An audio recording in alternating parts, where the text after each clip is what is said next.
இலங்கை இறுதிப் போரின் போது நடைபெற்றதாக கூறப்படும் போர்க்குற்றம் தொடர்பாக சுதந்திரமான சர்வதேச விசாரணைக்கு ஐநா சபையும் உலக நாடுகளும் உத்தரவிட வேண்டும் என லண்டனில் நடைபெற்ற உலக தமிழர் மாநாட்டில் வலியுறுத்தப்பட்டது.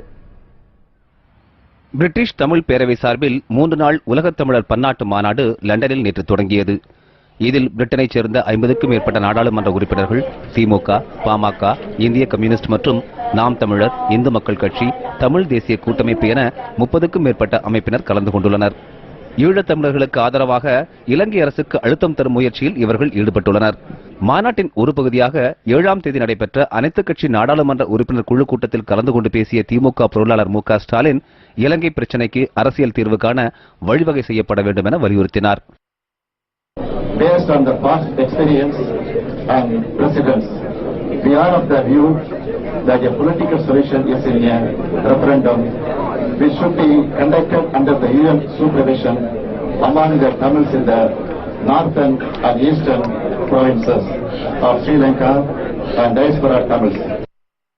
இலங்கையில் இன அழிப்பு நடைபெற்று வருவதாக கூறிய இந்திய கம்யூனிஸ்ட் கட்சியின் தேசிய செயலர் டி ராஜா இப்பிரச்சனையில் இந்திய அரசு தனது போக்கை மாற்றிக்கொள்ள வேண்டும் என்று வலியுறுத்தினார். மேலும் சுதந்திரமான சர்வதேச விசாரணை வேண்டும் எனவும் அவர் கூறினார்.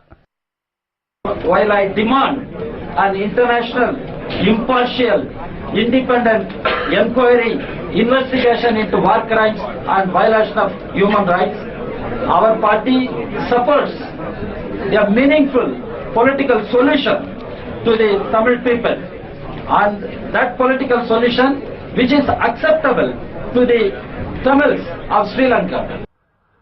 இலங்கை மீதான போர்க்குற்றம், இன அழிப்பு ஆகியவை குறித்து ஆராய ஐநா சபை உடனடியாக விசாரணைக்கு உத்தரவிட வேண்டும் என்று அனைத்து கட்சி நாடாளுமன்ற உறுப்பினர்கள் வலியுறுத்தினர்.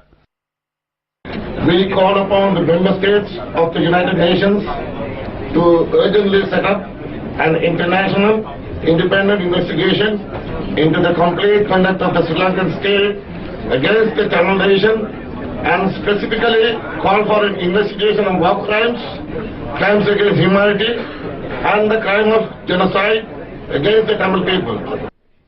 மாநாட்டின் 2வது நாளாக இன்று உலகத் தமிழ் அமைப்புகள், மனித உரிமை ஆர்வலர்கள், ஈழத்தமிழ் ஆதரவு அமைப்பினர் கலந்து கொண்டு விவாதித்து வருகின்றனர். புதிய தலைமுறைக்காக விஸ்வநாத்.